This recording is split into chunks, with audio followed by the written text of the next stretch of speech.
बच्चों से मिलने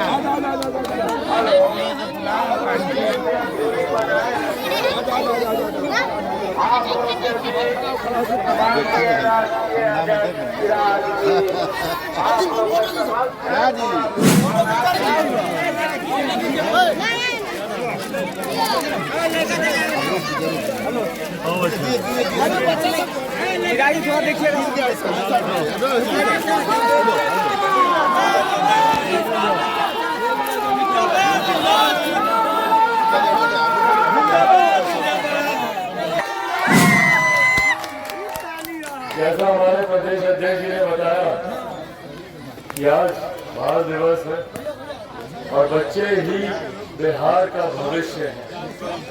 ऐसे में उनकी चिंता करना, उनके बेहतर भविष्य के लिए हर संभव प्रयास करना, ये हम सब की जिम्मेदारी है।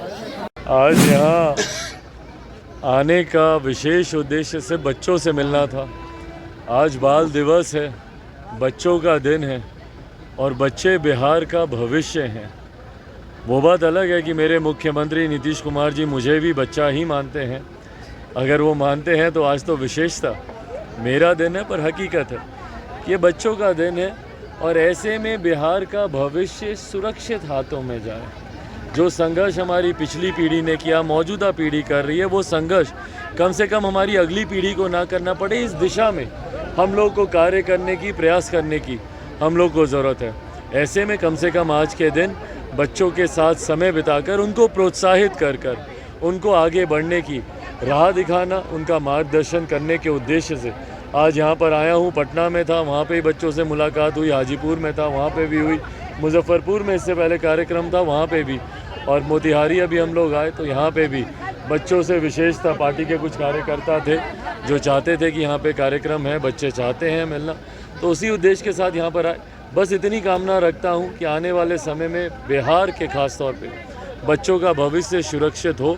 जो पलायन करके बच्चे बाहर जाते हैं, अभी भी हम लोग कोटा में देखते हैं छोटे छोटे बच्चे घर परिवार छोड़कर वहाँ पे पढ़ाई करने के लिए मजबूर हैं, अलग अलग क्षेत्रों में स्कूल कॉलेज जाने के लिए मजबूर हों। ऐसी व्यवस्था बिहार में ही बने कि बिहार के बच्चों को बिहार छोड़कर ना जाना पड़े। संभवतः बाहर दूसरे प्रदेशों से लोग बिहार आएँ तो और अच्छा लगेगा।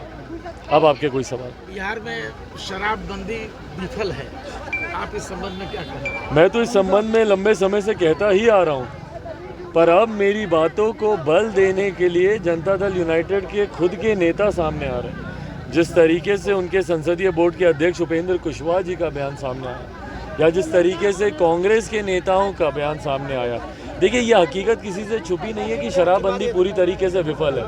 आप बिहार के किसी भी पंचायत में चले जाइए, ग्रामीण आपको खुद बताएंगे कि भैया कहाँ पे शराब बिकती है या कहाँ पे शराब बन रही है। मुख्यमंत्री नीतीश कुमार जी की इस योजना की विफलता के कारण बिहार में तस्कर खड़े हो गए। सीमावर्ती इलाकों में जाइए, आयात होता है शराब का। ग्रामीण क्षेत्रों में चले जाइए, निर्माण होता है अवैध शराब का, परिणाम स्वरूप उसमें जहरीली शराब भी बनती है और जिससे कितने निर्दोष मारे जाते हैं। पर ऐसे में मुख्यमंत्री जी को अपने गिरेबान में झांक कर अपनी गलती कभी नहीं दिखती। दूसरे पे दोष डालते हुए क्या बोलते हैं मुख्यमंत्री जी कि जो शराब पिएगा वो मरेगा। महापापी हैं ये लोग। पर प्रश्न इसमें ये भी उठता है कि कुंडली से जिनको ये सीट, जिनको ये प्रत्याशी बनाए हैं लड़ने का, जिनको मौका दिया, भाई उनकी भी कुछ तस्वीरें सामने आ रही हैं। बहरहाल मैं उसकी पुष्टि नहीं करता कि वो तस्वीरें सही हैं गलत है, जांच का विषय है। पर जब आपके खुद के नेता जब आपके ही कानून पर प्रश्न उठाते हैं तो इसका जवाब मुख्यमंत्री नीतीश कुमार जी को देना ही होगा। आपको इतना हर जगह जन समर्थन मिल रहा है, क्या लगता है कि अगला बार आप मुख्यमंत्री बनेंगे? भाई मुख्यमंत्री की कोई लड़ाई ही नहीं है, पर हकीकत है कि बिहार फर्स्ट, बिहारी फर्स्ट को ये समर्थन मिल रहा है। जिस तरीके से बिहार के, कल हम लोग रोहतास में थे, अगर आप लोग वो कैमरा वो तस्वीरें देखें, जिस तरीके से एक महारैला वहाँ पे हुआ था, या अभी मुजफ्फरपुर में जिस तरीके से हम लोग का कार्यक्रम था, ये दर्शाता है कि धीरे धीरे एक बड़ी आबादी है जिसका विश्वास बिहार फर्स्ट, बिहारी फर्स्ट से जुड़ता जा रहा है। एक सर सवाल, आज जो यहाँ आप मिलने जिस समाज से आए हुए हैं, समाज के सबसे निचले और पिछले तबके के लोग, आज भी इन लोगों में शिक्षा, रहन सहन, आवास, स्वास्थ्य को लेकर जागरूकता तक नहीं है। और शराब की रही बात, तो इन लोगों में बनाने और पीने की लत आज भी लगी हुई है। तो बच्चों को मिठाई बांटना या उनको प्रेरित करना कि उनका जीवन कैसे हो, इस पर कुछ प्लानिंग है आपकी? देखिए, हम लोगों ने बिहार फर्स्ट बिहारी फर्स्ट में, आपने बिल्कुल सही कहा, शिक्षा का अभाव एक बहुत बड़ा कारण है तमाम कुरीतियों को अपनी जड़ें मजबूत करने के लिए। जहाँ पे साक्षरता आएगी वहाँ पे अपने आप ये जितनी कुरीतियाँ हैं वो धीरे धीरे फेड आउट होती रहेंगी। बट शिक्षा अभी तक भी बिहार के ग्रामीण क्षेत्रों में नहीं पहुँच पाई है। परिणाम स्वरूप अभी भी बिहार में जाति के नाम पर चुनाव होते हैं। लोग चुनाव मतदान से पहले ही पेपर पर ही जीत हार के आंकड़े वो लोग तय कर लेते हैं कि ये वोट हमारा, ये वोट हमारा, जाति और धर्म के आधार पर। ये गलत है और हमारी कई पीढ़ियां बर्बाद हुई हैं इसी तरीके की राजनीति की वजह से। मैं खुद 21वीं सदी का पढ़ा लिखा युवा हूँ, मैं शिक्षा के महत्व को समझता हूँ। मैंने बिहार फर्स्ट बिहारी फर्स्ट में शिक्षा को बहुत बढ़ावा देने का योजना हम लोगों ने बनाई है कि कैसे ग्रामीण क्षेत्रों तक हम लोग शिक्षा को पहुंचाएं। बट बहरहाल ये सरकार की भी जिम्मेदारी बनती है कि हाशिए पर, भाई आज आज़ादी के 75 साल के बाद भी बिहार अपने में एक पिछड़ा प्रदेश कहलाता है। क्यों भैया? बाकी राज्य देख लीजिए तरक्की करके कहां से कहां पहुंच गए हैं और अभी तक हम लोग उसी पिछड़ेपन में, जातीयता, धर्म, मज़हब, इसी सब चीज़ों में हम लोग उलझे हुए हैं। तो ये जिम्मेदारी सरकारों की बनती है, राजनीतिक दलों की बनती है, नेताओं की बनती है कि जनता के बीच जाकर एक बराबरी का माहौल, आज भी क्यों एक जाति विशेष ही इतने हाशिए पे है या क्यों एक धर्म विशेष के साथ ही इस तरीके की बातें होती हैं।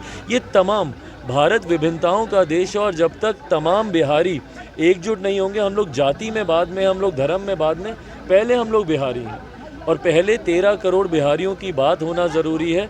उनके जीवन को बेहतर बनाने के लिए योजनाओं का धरातल पर उतारना ज़रूरी है। सर, मेरी क्वेश्चन